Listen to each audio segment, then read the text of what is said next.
É teu nome, Senhor, nós te louvamos, Pai, nessa manhã. Tu és a fonte, Tu és, ó Deus, tudo que a nossa alma precisa, Senhor. E nós te adoramos, nós dependemos de Ti, ó Deus. O nosso coração espera e anseia pelo Senhor. Toda resposta, toda fonte está em Ti, ó Deus. O que sacia a nossa sede, Pai, o que transforma os nossos corações, ó Deus, está somente em Ti. Não encontramos em nenhum outro lugar, ó Deus, o que só a Tua presença pode fazer, ó Deus, trazer saciedade para a nossa alma, Pai. Só o Senhor sacia a nossa alma, Deus. Nada nessa terra, nada humano, Senhor, nada físico, nada palpável, Senhor, pode saciar a nossa alma. Somente o Senhor é capaz. E que possamos entender essa verdade todos os dias, ó Deus, e buscar na fonte que é o Senhor, em nome de Jesus. Amém e amém. Graças a Deus. Graça e paz, igreja do Senhor. Amém?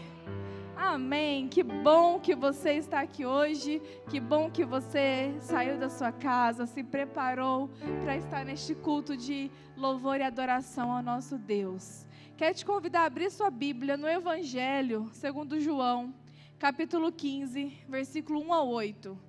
Evangelho segundo João, Evangelho de João, capítulo 15, versículos de 1 a 8.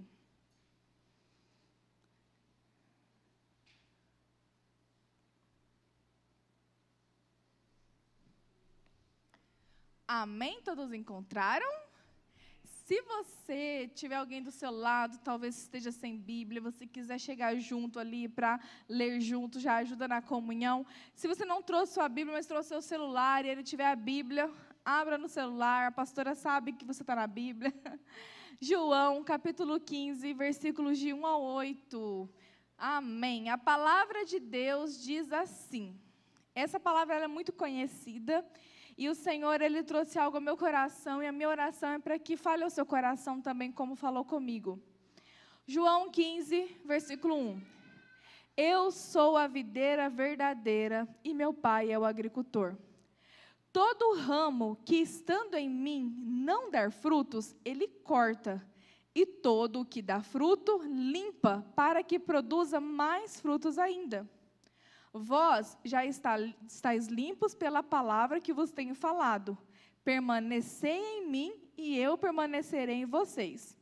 Como não pode o ramo produzir fruto de si mesmo, se não permanecer na videira?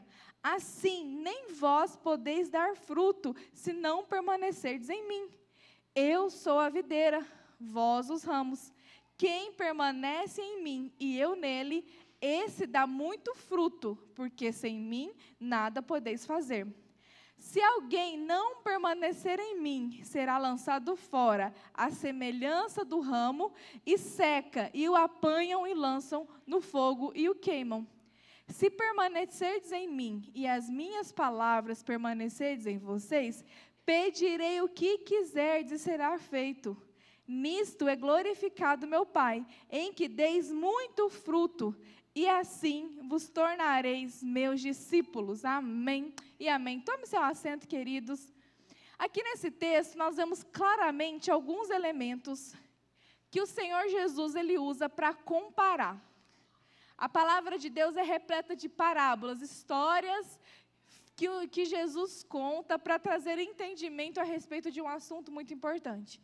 Nesse texto aqui, nós vemos essa comparação entre Jesus ser a videira, nós os ramos, e aquilo que nós produzimos é o fruto. E aí eu trouxe um slide, gente. Eu fiz um slide na minha casa, para você poder entender um pouco mais, porque da forma que eu fui abençoada, eu quero te abençoar também. E eu não sei se você tem contato com a videira, que eu não tinha muito contato, e eu queria entender mais como que a videira funciona, então eu vou te apresentar, pode passar. Aqui não vai, né? Foi. Hoje, então, nós vamos entender a videira, e os ramos e o fruto da videira. O que isso significa? O que esses elementos nos ensinam à luz da palavra de Deus? Então, é um sermão muito expositivo, com a exegese não só do contexto, mas profundo a respeito do contexto da videira, de como que funciona e o porquê que Jesus usou essa alegoria para nos ensinar. Pode passar. Essa é a videira. A videira era uma árvore e ela vai tendo várias ramificações que vão produzindo os frutos. Para você que se pergunta como que são esses ramos, pode passar. O ramo da videira é assim. Eu tenho o desenho original de uma videira e tenho um desenho desenhado. Tem uma foto e um desenho. Então, o ramo ele é assim, ele está ligado na videira, por onde passa toda a vida para aquele ramo, de onde aquele ramo se alimenta. E aquele ali é o ramo, onde está o cachinho de uva foi produzido. Pode passar. Então, agora você já conhece um ramo, você já conhece a videira, você já conhece tudo. E existem algumas curiosidades sobre a videira. A videira, essa árvore que produz a uva, ela não nasce a uva de um dia para o outro. Existe um processo para que a uva possa nascer saudável, para que aquele cacho seja um cacho saudável, gostoso, uma uva gostosa para apreciação.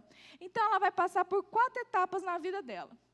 Eu estava estudando sobre a videira e, gente, desde quando se planta a semente da videira até o dia de você poder colher a videira, a uva, demora mais ou menos uns 7 anos, dependendo da estação.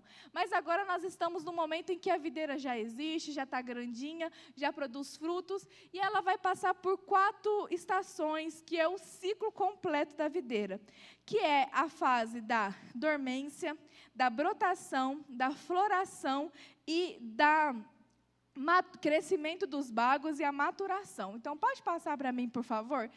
Vocês vão entender onde que nós vamos chegar. A dormência é quando a videira está totalmente seca, você olha de longe, você não vê vida. Fica, como que vai nascer uma uva desse lugar? E nessa etapa é o momento onde o clima está mais gelado, as temperaturas mais amenas, e ela se alimenta daquilo que ela conseguiu estocar durante a sua vida, durante a luz do sol, quando havia sol, quando havia o verão. Então, ela se alimenta disso durante esse período da dormência. Depois, ela vai para a fase da brotação, e ela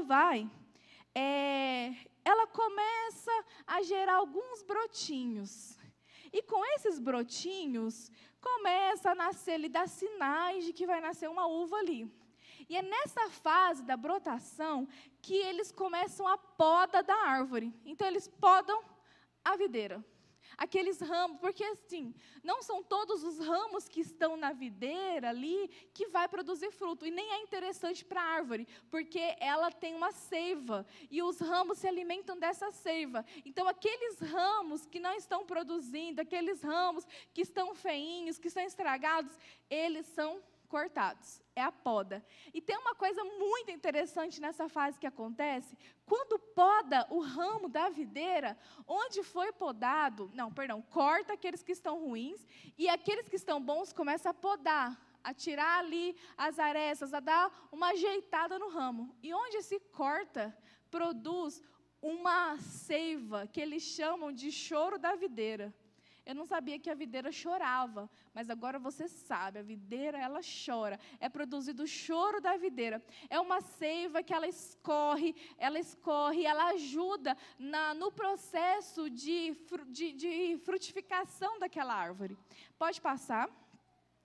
Depois dessa fase da brotação, nós temos a fase do crescimento dos bagos e da floração, quando ela começa a florir, e aí vai depender de vários pontos para aquela videira poder frutificar. Então, precisa haver uma polinização interessante, o clima interfere, tudo interfere, se vai ter fungo, se não ter fungo, então tudo interfere para que ela seja saudável.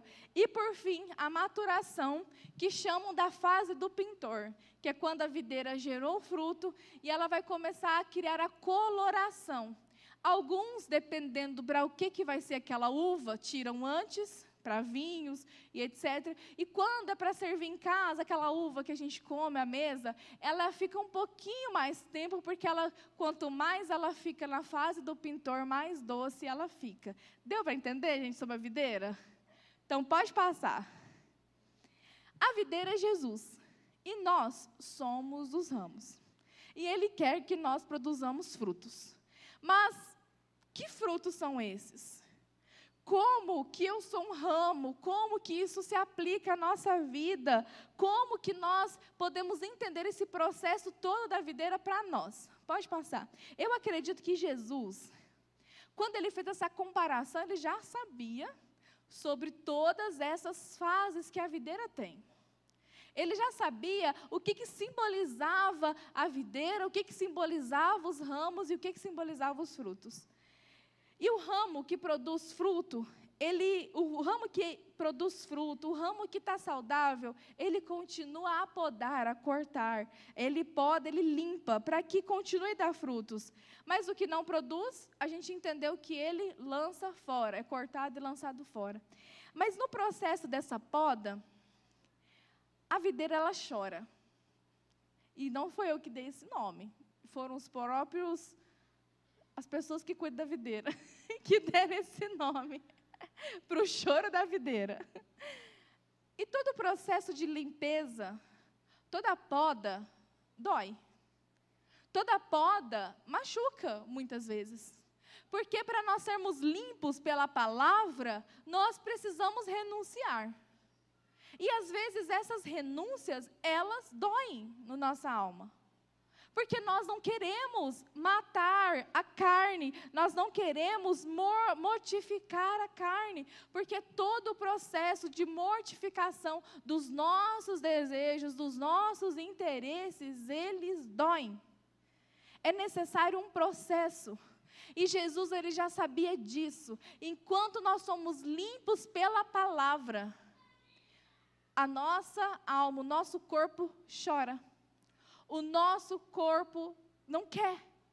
Há uma ruptura. E se nós entendermos isso, nós começamos a entender os processos da nossa vida, da nossa caminhada.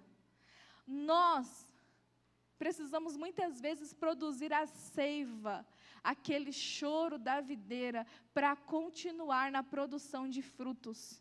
Só produz frutos aquele que vive também a poda. Só produz frutos aquele que é limpo pela palavra de Deus. A seiva, que é o choro, ela é necessária para a produtividade. E muitas vezes as nossas lágrimas são necessárias para o nosso crescimento, para a nossa maturação, para a nossa produção de frutos espirituais. Não tem como nós vivermos um processo nesta vida com Cristo em que não doa. Muitas vezes vai doer, mas pastora, que evangelho ruim que você está apresentando para a gente hoje, hein? Meu Deus do céu, não é um evangelho ruim. Porque muitas vezes isso que dói em nós, que no princípio parece ser uma coisa ruim, gera frutos eternos. E é melhor que doa na hora da limpeza, do que eu ser levada e conduzida para o fogo eterno. Do que permanecer um ramo que não produz fruto e ser cortado, e ao ser cortado esse ramo seca, e ao secar ele é lançado no fogo, e eu não quero. Mas mesmo que nesse momento, no nosso processo, na nossa vida, a gente passe por esses momentos de choro, nós somos aperfeiçoados. Nós vivemos um crescimento espiritual que gera em nossas vidas essa maturidade cristã e nos coloca em um outro nível, em um outro lugar com Deus e com Ele e para Ele. E muitas vezes eu me questionei, falando assim, Deus, por que nós temos que passar por alguns processos? Tem gente que não passa por tanto processo assim, tem gente que às vezes a vida vai muito melhor, está tranquilo. que está caminhando, as coisas estão acontecendo, que as coisas não vêm assim com tanta dificuldade, que às vezes vem para mim ou para outras pessoas que eu converso, que eu estou ali próxima, e que vão contando dos seus processos, enfrentam tantas coisas, que é tudo assim, tem que mortificar a carne todo o tempo, tem que lutar contra os desejos, tem que lutar contra a tentação da murmuração, tem que às vezes olhar para a realidade que está enfrentando e entender de Deus um propósito, não pode simplesmente só sair fora daquela realidade, querer viver outra realidade. Não, a gente enfrenta um processo, enfrenta um negócio. Por quê? E para outros é tão simples. Mas eu entendi que enquanto nós queremos viver um tempo de profundidade com Deus, para nós vai ser assim.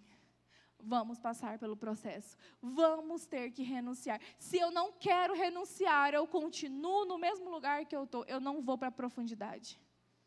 O que os apóstolos viveram, o que homens e mulheres ao longo da história viveram, porque eles não renunciaram, nós não conseguimos nem descrever.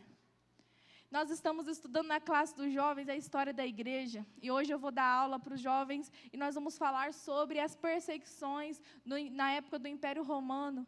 E estudando sobre isso, comecei a entender homens e mulheres que morreram martirizados pelo Evangelho, porque eles não negaram a sua fé, porque eles continuaram a renunciar até o seu desejo pela vida. Fala assim, é muito mais importante morrer por Jesus do que continuar vivo e tendo uma vida sem Ele. Porque a vida sem Jesus, será que é vida? E esses homens e mulheres viveram tudo isso. E eu tenho certeza que eles foram para um outro nível de profundidade com Deus. Muitas vezes nós queremos a profundidade, mas não queremos viver o tempo da separação.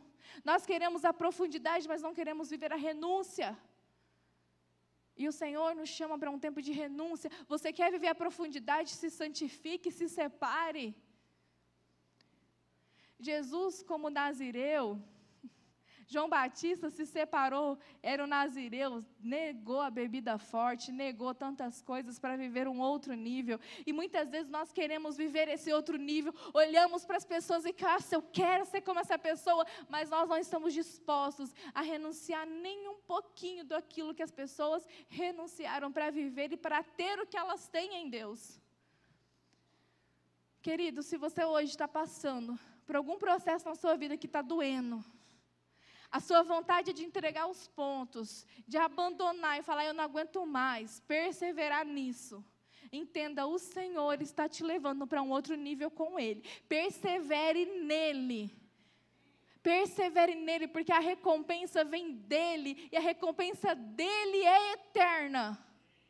Não espere recompensa desta terra, de homens, de mulheres dessa terra, porque qualquer recompensa que essa terra possa te entregar, ela é passageira, mas aquilo que o Senhor te entrega é eterno.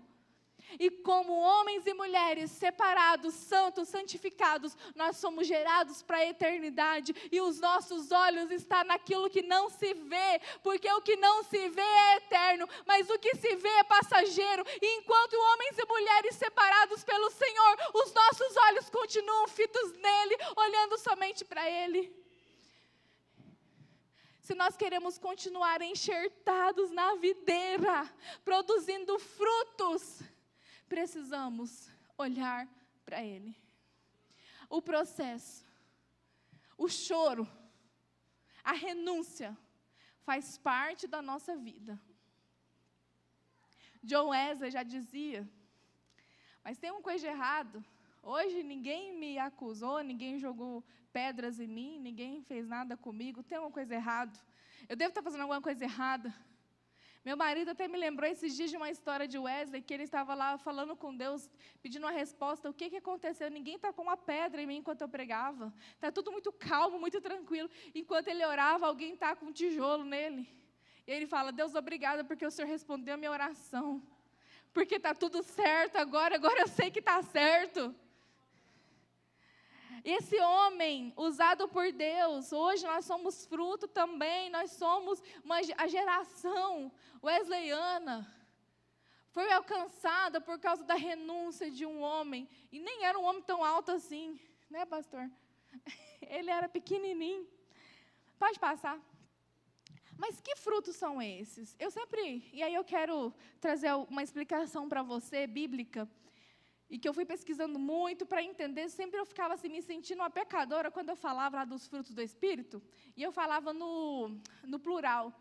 Porque todo mundo fala assim, é fruto do Espírito, e realmente na palavra de Deus está escrito fruto do Espírito.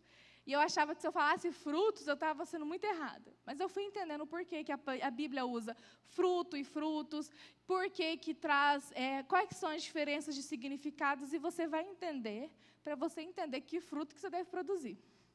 Para nós sabermos o que nós precisamos produzir, nós temos que conhecer a palavra de Deus, começando por aí. Então, muitas vezes, a variação entre fruto e frutos é por duas questões: diferenças de significado e concordância gramatical. Às vezes, a Bíblia vai usar a palavra frutos para se referir de fato a frutos, ao produto da terra. E às vezes vai usar a palavra fruto, porque na concordância daquele texto faz diferença, fica melhor, fica uma entonação melhor. E aí, quando eu olho para o fruto do Espírito, que a gente vai ler já lá em Gálatas, eu me perguntava, todo mundo fala assim, o fruto do Espírito é como se fosse uma mexerica, que aí tem vários gominhos. E eu ficava, Jesus, então para eu produzir o fruto do Espírito, tem que ter todos, senão não tem o fruto do Espírito. Mas o Senhor foi me trazendo a claridade sobre isso, porque o fruto, ele está na palavra, não está no singular, porque se refere ao único produto, ao único tipo de fruta que aquela árvore pode produzir. Então, eu posso produzir, o meu ramo pode produzir vários cachos de uva ao longo da sua vida, porque ele é podado, ele gera frutos, ele é colhido e ele gera mais frutos. Ele gera mais uva. Mas o fruto, ele está relacionado ao tipo de produto. Se eu falo assim para você, Thaís, tem várias frutas ali na cozinha. Você pode ir lá comer. O que a Thaís vai entender? Que deve ter banana, maçã, abacaxi, goiaba, morango, melão. Mas se eu falo assim, tem um fruto lá, ela vai saber que é uma qualidade só. Então, muitas vezes, o texto ele vai usar a palavra fruto para se referir apenas à qualidade, ao tipo de produto, ao tipo de fruto, que está se referindo a um único fruto. Deu para entender? Amém? Pode passar. E aí, a gente vai procurar, pode ser que vocês não vão conseguir ler, mas a gente vai entender juntos. Quando a gente vai procurar, quando nós vamos ler a Bíblia e trazer alguma palavra para você aqui neste altar, é sempre com muito temor e tremor e estudos também. E quando nós vamos olhar a tradução do original, por que a gente olha o original? Porque muitas vezes a tradução do português não consegue expressar tudo aquilo que aquele contexto quer trazer. Então, para fruto, existem várias variações. No Antigo Testamento, nós temos 3 variações, e no Novo Testamento, nós temos 2 variações. Quando você olha para o original, são palavras diferentes e que trazem significados diferentes. Então, no Antigo Testamento, nós temos algumas variações. Eu vou passar rápido por elas, porque não é o objeto do nosso estudo, da nossa ministração. Mas, no Antigo Testamento tem o peri, que significa fruto, produção, resultado. Então, um versículo que tem essa palavra é Gênesis 1:1, que fala: produz a terra erva verde, erva que dá semente, árvore frutífera que dê fruto segundo a sua espécie. Então, aí a palavra peri. Essa palavra peri no Antigo Testamento, ela é semelhante à palavra que nós usamos no Novo, é o mesmo significado. Também tem a palavra tevuá, que é colheita, rendimento, lucro. E aí tem lá em Provérbios 10:16, o salário do justo conduz à vida, o ganho do ímpio para o pecado. Então, o ganho, ele é uma tradução para tipo um fruto também, que é o fruto do pecado, o ganho do ímpio, o fruto que ele produziu. E, por fim, nós temos a Yevu, que é produção, safra, produto da terra, relacionado à colheita. E aí o versículo para a gente entender é Levíticos 26:4. Então vos darei as chuvas a seu tempo, e a terra dará o seu produto. E aí vem a palavra Yevu. Mas quando nós vamos para o Novo Testamento, nós encontramos 2 variações.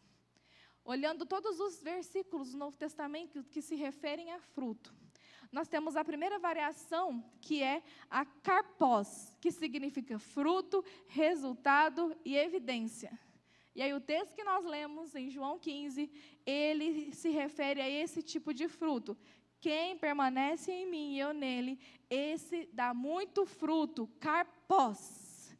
E há outro significado para fruto, uma outra variação, é o gernemata, que significa produção, geração e descendência. E aí está lá em 2 Coríntios 9, versículo 10, que diz assim: ora, aquele que dá semente ao que semeia, e pão para alimento, também suprirá e aumentará a vossa sementeira, e multiplicará os frutos da vossa justiça. Então, os frutos da vossa justiça, nesse texto, se refere à descendência, à geração. E no texto que nós lemos, se refere à evidência, ao produto que foi produzido daquela árvore. Pode passar. E aplicando às nossas vidas, o que é o fruto que nós devemos produzir? Que frutos eu devo produzir? Nós já entendemos que a videira é Jesus. Eu sou um ramo que estou enxertado nessa videira. Se eu não produzo frutos, eu sou cortado. Mas se eu produzo frutos, eu passo pela poda. Eu sou limpo pela palavra de Deus para que eu produza mais frutos ainda. Mas que frutos são esses? Muito tempo eu acreditei que esses frutos eram quantas pessoas eu trazia para Jesus, para a igreja. Eu falo, não, então os meus frutos são as pessoas ali que eu tenho que apresentar, né? Que o Senhor me ajudou a ganhar para Ele. Mas se nós olharmos o sentido da palavra, esse fruto ele fala de evidência. E é a mesma palavra do original, do grego, usado lá em Gálatas, capítulo 5, versículo 22 e 25. Se você puder abrir sua Bíblia, em Gálatas, capítulo 5, versículos 22 e 25, você pode abrir?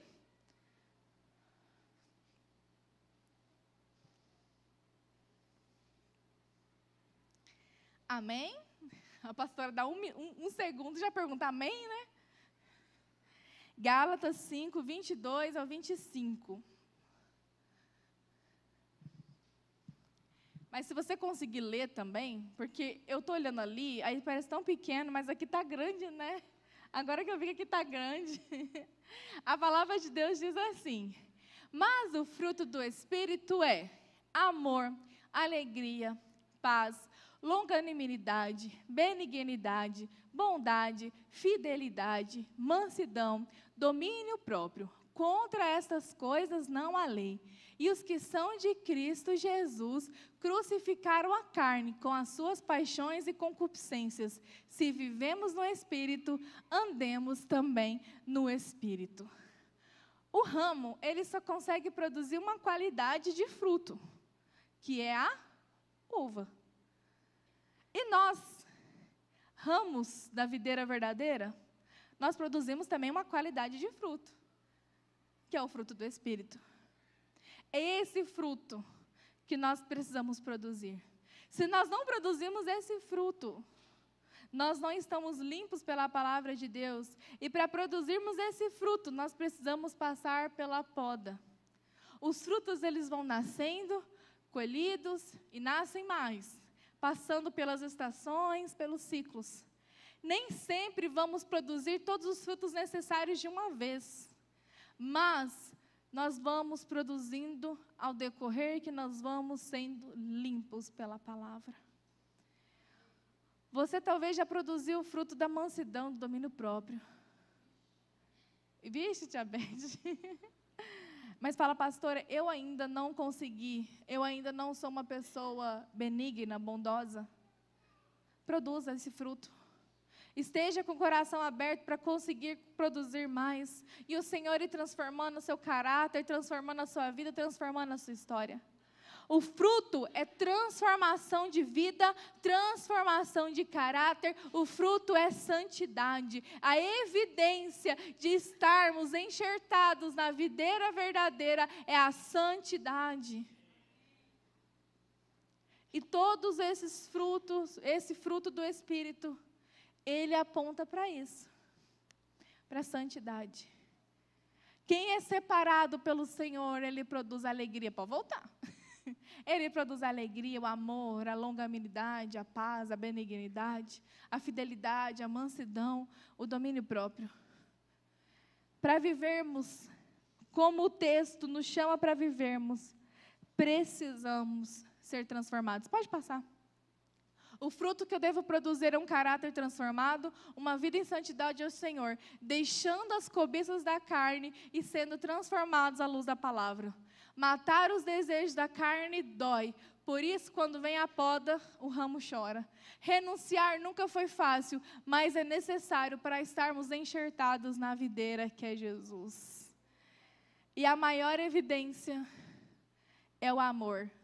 E aí você vai entender por que é o amor. Se você continuar o texto, se você estiver ainda com a sua Bíblia aberta em João 15, no versículo 9 ele diz assim: como o Pai me amou, também eu vos amei. Permanecei no meu amor.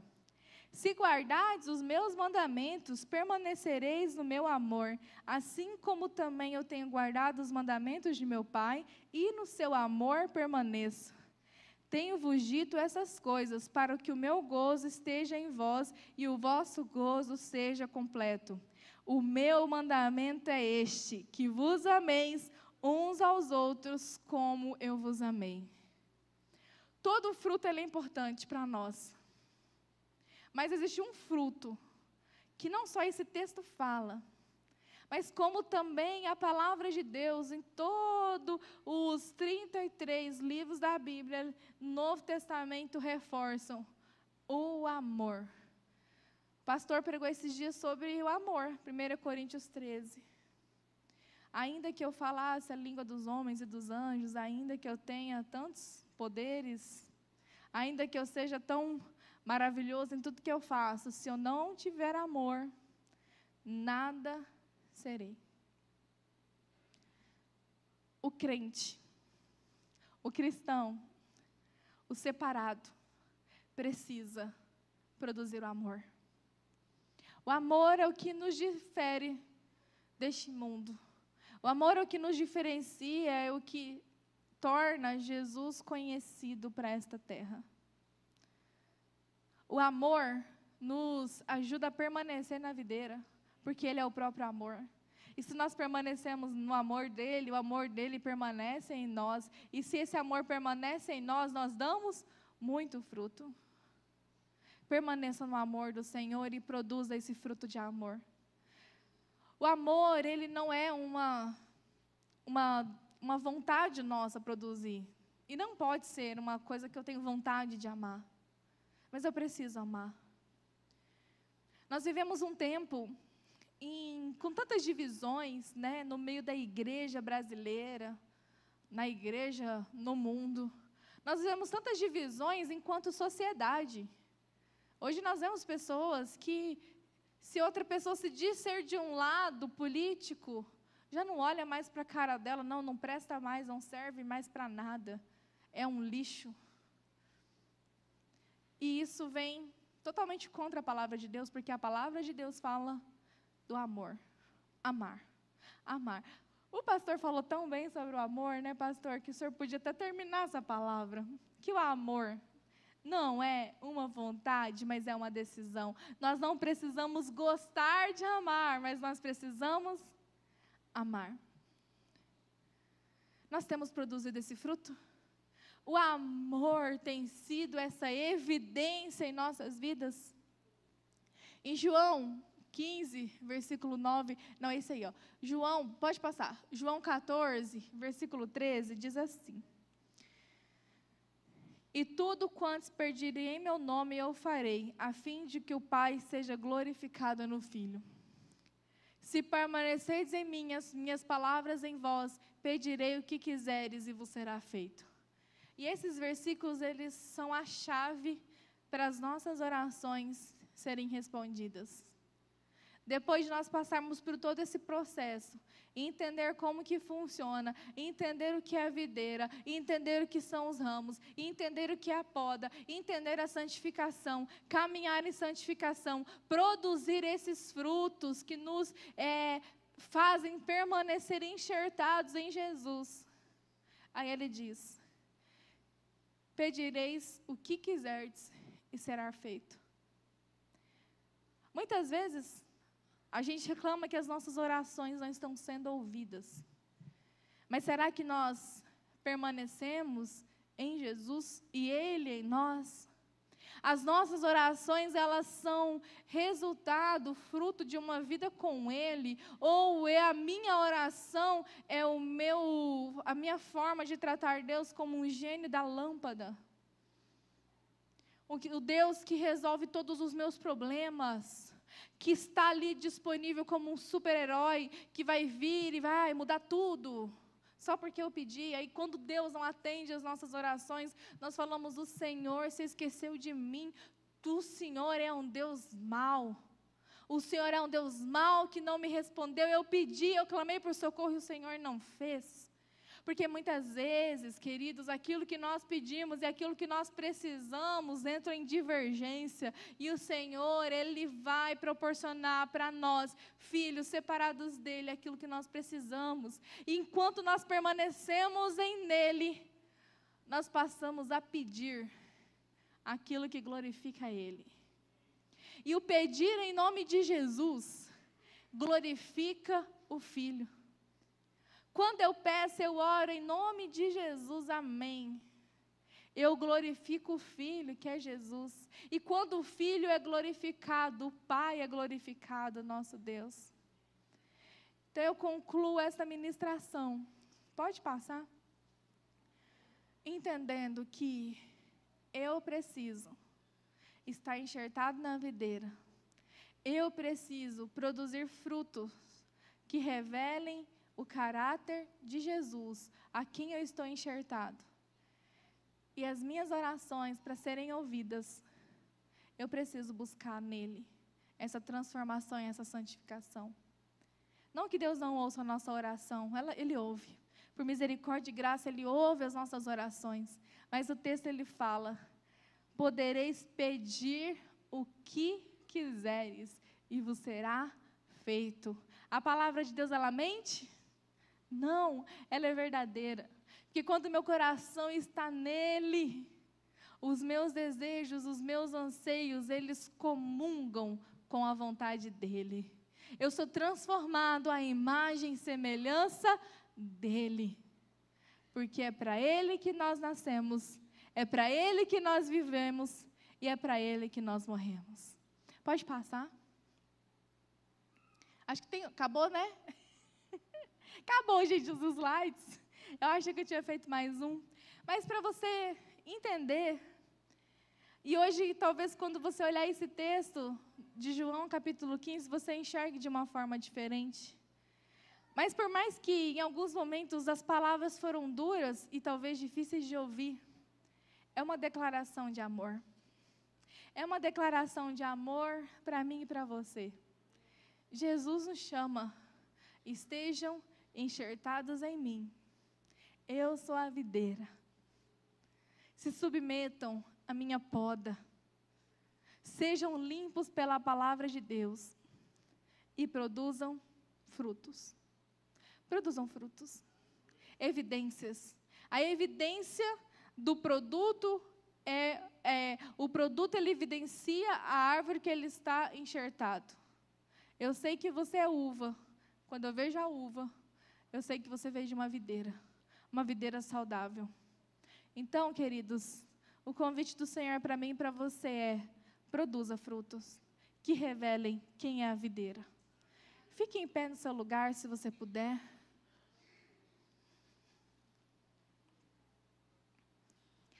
Tem tantas coisas nesse texto que nós podemos trabalhar, e o Senhor confirmando ao meu coração, nós poderemos trabalhar ele um pouco mais.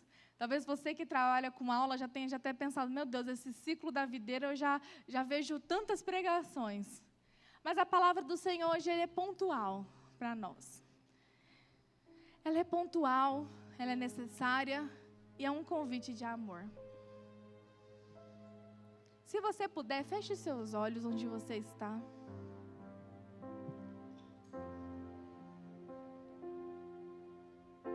Feche seus olhos. Comece a falar com Deus.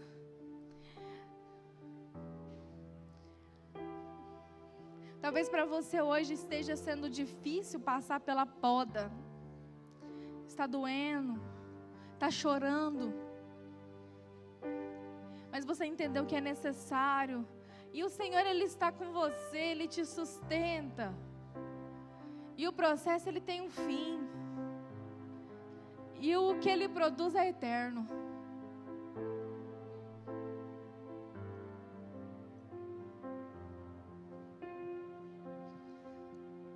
Talvez você que está aqui hoje também queira ir para viver uma profundidade maior com o Senhor. Você cansou da superficialidade, você quer viver um tempo de profundidade. Você quer viver esse tempo de separação, de entrega. E esse convite é do Senhor para você também. Talvez essa manhã você entendeu qual é o fruto que você precisa produzir. Talvez até hoje, esse horário, o fruto que você tem produzido são as concupiscências da carne. Você tem se deixado levar pelos desejos, pelos anseios. Sua carne tem gritado e você tem cedido a ela. Mas o Senhor hoje te chama a mortificar a carne e a produzir o fruto do Espírito. E se de alguma forma toda essa palavra, em algum desses pontos que eu falei com você, tocou o seu coração, e você quer tomar uma decisão de estar enxertado, enraizado nessa videira que é Jesus, eu quero te convidar a dar um passo de fé e vir ao altar do Senhor e a continuar a clamar dizendo: eu quero, Senhor, eu quero produzir o fruto que o Senhor nos chama a produzir. Eu quero estar limpo pela Tua palavra. Eu quero viver a poda. Eu quero viver o processo. Eu quero passar pelo ciclo necessário. Eu quero produzir frutos eternos. Eu quero produzir frutos eternos.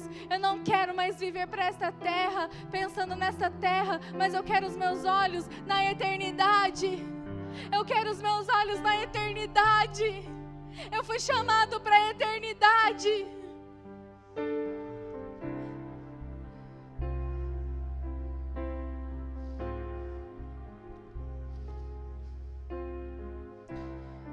E pode ser que talvez essa palavra tenha te incomodado muito. E você fala assim: pastora, não prega sobre o amor, não prega sobre a graça, mas a graça do Senhor foi manifesta nesta manhã, quando Ele nos chama ao arrependimento e à transformação. A graça do Senhor foi manifesta neste altar, quando Ele nos chama a produzir fruto que revelem em quem nós estamos enxertados, frutos que revelem que Ele é a nossa videira verdadeira.